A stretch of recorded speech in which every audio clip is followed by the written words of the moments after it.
You're looking at that pan right now, and you already know it's bad. Black, crusty, looks like something pulled out of a bonfire. And every instinct you have is screaming the same thing. Just throw it out, buy a new one, move on. But hear this before you do. No matter how destroyed that pan looks, there is a method in this video that will bring it all the way back. And the one I'm saving for near the end, that's the one people call genuinely unbelievable every single time they try it, even on pans they gave up on months ago. Stay with me, you want that one.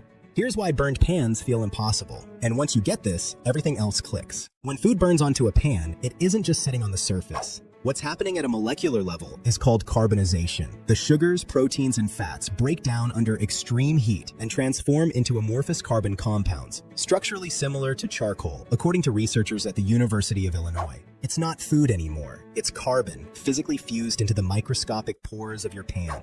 And here's the mistake almost everyone makes. They grab the roughest scrubber they have and go at it hard. The carbon barely moves, but the surface of your pan comes right off. Every scratch creates new grooves where the next burn grips even harder. Cooks Illustrated has noted that stainless steel already traps more burnt residue than other materials due to heat retention. Scratching it makes every future burn worse. Scrubbing first is always the wrong move. The real solution is chemistry, not force.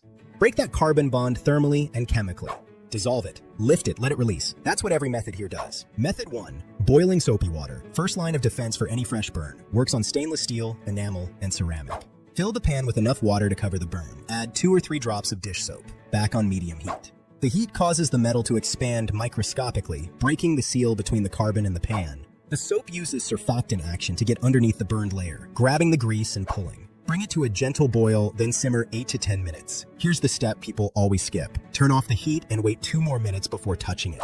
That rest period is where most of the release happens. Push a wooden spoon along the bottom, the burned layer slides, rinse it out, done in most cases. Still got residue? Method 2, baking soda and white vinegar. Baking soda's mildly alkaline pH neutralizes acidic burned compounds and lifts debris without scratching, confirmed by Arm & Hammer. Vinegar's acetic acid cuts through grease and dissolves mineral buildup. Pan dry first. Coat the burned area generously in baking soda, then slowly pour white vinegar over it. It fizzes, it foams. That's a real acid-base reaction producing carbon dioxide gas that physically wedges underneath the burned layer and pries it from the pan. Sit 3 to 5 minutes. Add a little water to make a loose paste. Low heat for 5 minutes. Cut the heat, wipe with the soft side of a sponge. Dark flakes lift off with almost no effort. Critical note. Never pre-mix these in a bowl. They neutralize each other before reaching the burn. Baking soda first, vinegar poured on top in the pan. Sequence matters. Method 3 is for when you don't want to scrub at all. Secret ingredient, a dryer sheet.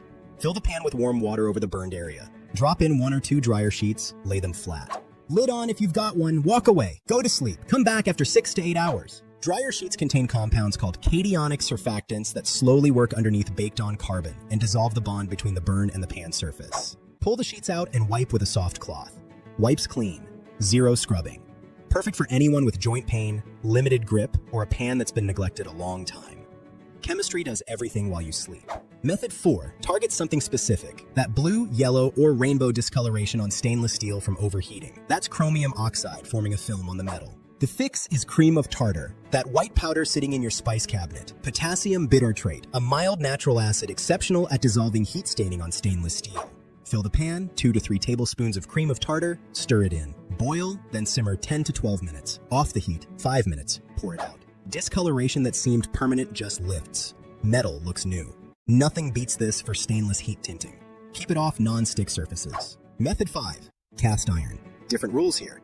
The seasoning on cast iron, polymerized oil layers built over time, is what gives it non-stick performance and rust protection. Salt is hard enough to dislodge burned carbon, but softer than the iron itself, so it cleans without scratching the metal.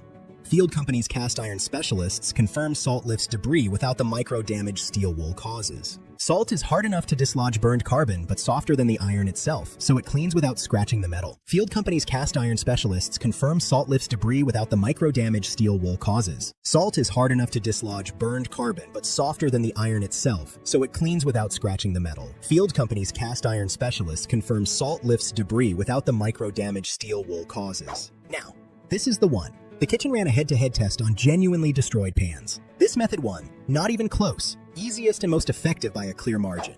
Aluminum foil and baking soda paste. Mix 3 tablespoons of baking soda with 1 tablespoon of dish soap into a thick paste. Apply over every burned area. Crumple a sheet of aluminum foil into a loose ball and scrub the paste into the burn in circular motions. Here's why it wins. Aluminum is softer than the pan's metal, but harder than carbonized buildup. The foil physically breaks apart the burned layer without scratching the pan underneath. Meanwhile, the baking soda paste chemically dissolves the grease and carbon. Mechanical and chemical cleaning simultaneously. That's the combination that brings back pans people completely gave up on. 3 to 5 minutes, rinse with hot water, and what you see is going to stop you mid-step. Keep this off non-stick and ceramic, built for stainless steel, carbon steel, and enamel. Last thing, and this one keeps you out of this situation going forward. It's called the Leidenfrost effect, documented by German scientist Johann Gottlob Leidenfrost in the 1700s. When a stainless steel pan reaches between 370 and 450 degrees Fahrenheit, the metal expands and smooths out the microscopic surface imperfections where food normally bonds. And moisture in your food creates a thin vapor layer between it and the pan, steam that keeps food gliding instead of sticking. MIT materials scientist Michael Tarkanian confirmed this to America's Test Kitchen. Steam is literally pushing your food off the surface. The test: preheat empty pan on medium 2 to 3 minutes. Flick a few water drops in. Vanish immediately. Give it more time. Roll around like ball bearings. You're there. Add your oil, let it shimmer, add your food. That one habit eliminates most burns before they ever start. And whenever you leave the stove, even for 30 seconds, turn the heat down.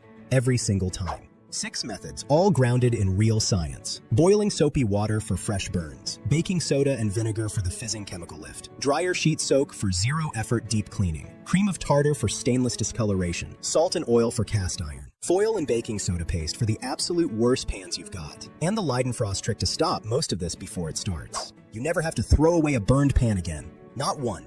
Pick the method that fits your situation right now, and I promise you are not going to be disappointed.